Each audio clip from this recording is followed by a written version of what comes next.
전립선암 사기로 PSA가 480이셨던 환우분이 3년 후에 암이 모두 없어지게 된 상라수 차가버섯 희망의 소식을 여러분들에게 전해드립니다. 전립선암은 전립선 외에 다른 곳으로 전이가 되었을 경우 병기상 사기로 구분하는데요. 이때 전이가 가장 많이 진행되는 것이 뼈입니다. 주로 요추와 골반, 대퇴골 등으로 진행하는 편이죠. 뼈 이외에는 그 예전에 안내해드렸던 전립선암 사기 희망의 소식에 소개된 환우분처럼 폐로 전이되는 편이고요. 혹은 간으로도 전이가 되기도 합니다. 오늘 상라수 차가버섯 희망의 소식 이야기는 전남 광주에 사시는 77세이신 남성분으로요. 이분은 방광으로 전이된 전립선암 사기 환우분이십니다. 참고로 전립선과 인접한 방광으로 전이된 전립선암인 경우도 있고요. 반대로 이 방광암에서 전립선으로 전이가 되시는 분들도 계세요. 이분이 전립선암을 진단받고 알게 된 것은요. 사실 전립선암 증상이 이분의 경우 이미 2년 전부터 있었지만 대수롭지 않게 생각하셨다고 합니다. 소변이 가늘어지고 소변을 본 후에 소변이 남아있는 듯한 잔뇨감 증상이 있었지만 나이가 들어서 기능이 자연스럽게 떨어져서 그런가 보다고 스쳐 지나가셨어요. 거의 2년 동안요.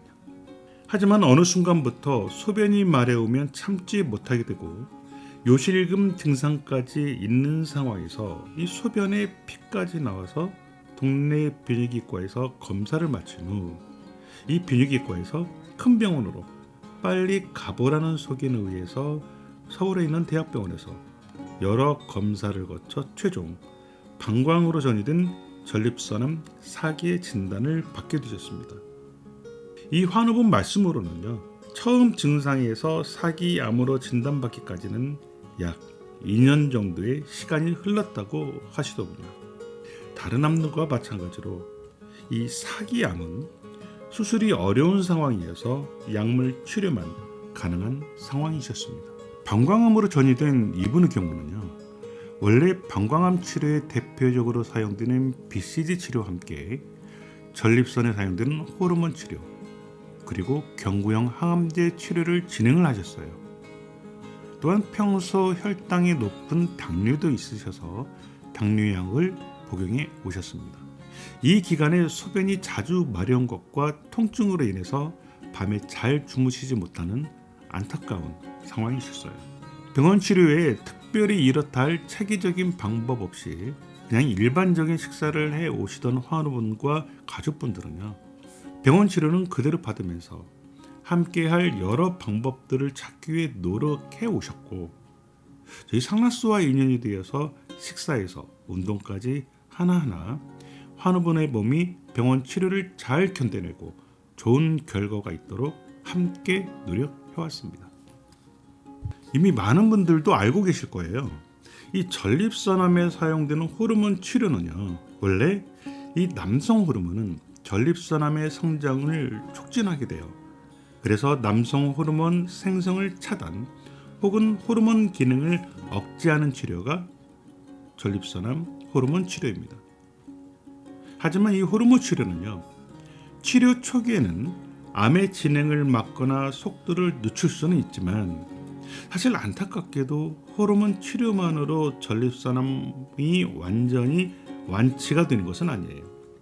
특히 이번과 같이 전이된 경우는 이때의 호르몬 치료는 처음에는 80에서 90%의 높은 효과와 반응이 있지만 사실 일반적으로는 18에서 24개월 후에는 호르몬에 반응을 하지 않아 재발이 되는 편입니다.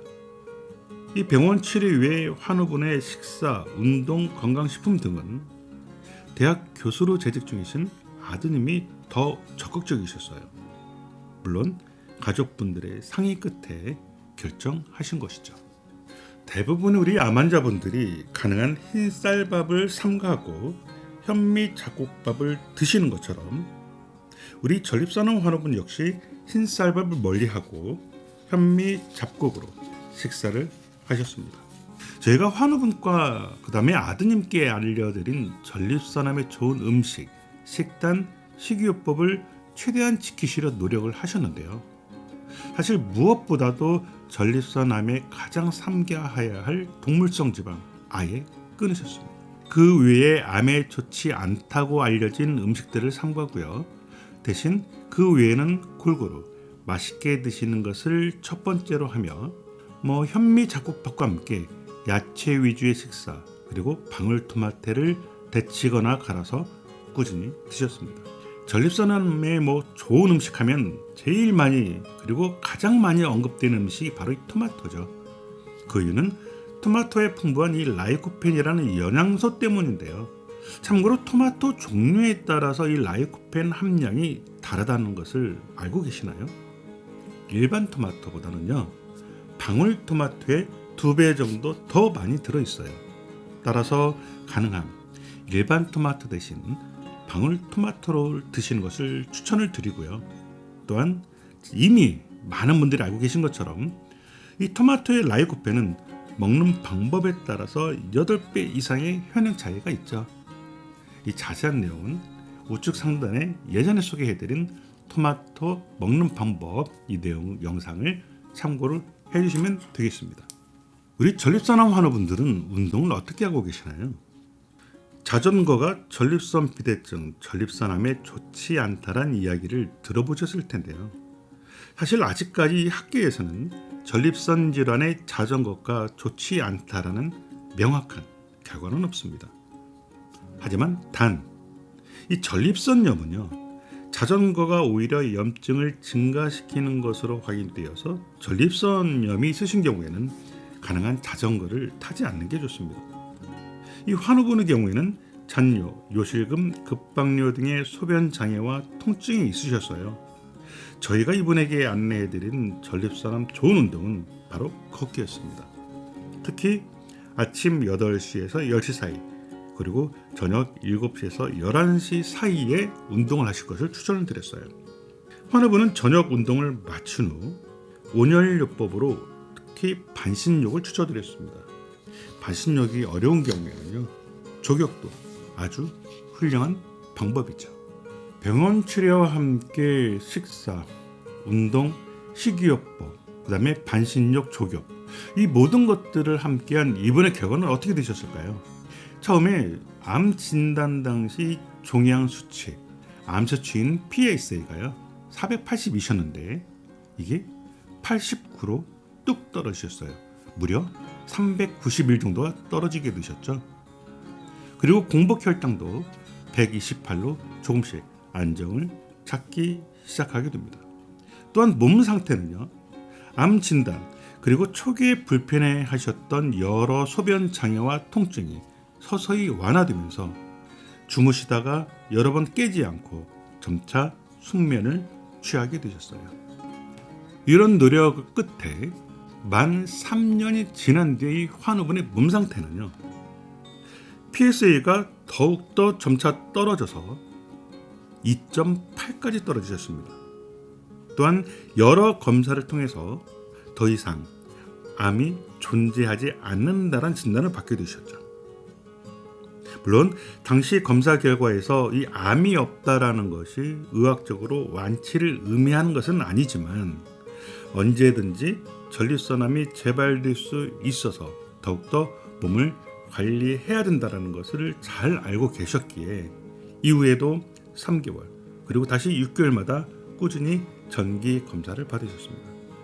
이 환우분이 암이 나오면 꼭 하고 싶어 했던 것이 있으셨어요.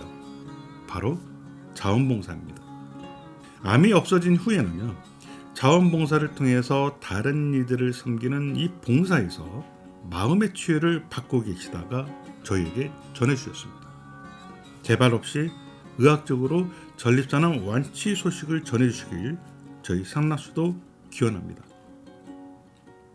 상나수 작업에서 희망의 소식의 이야기는요, 제품과 무관한 그분들이 실제 겪어온 이야기들입니다.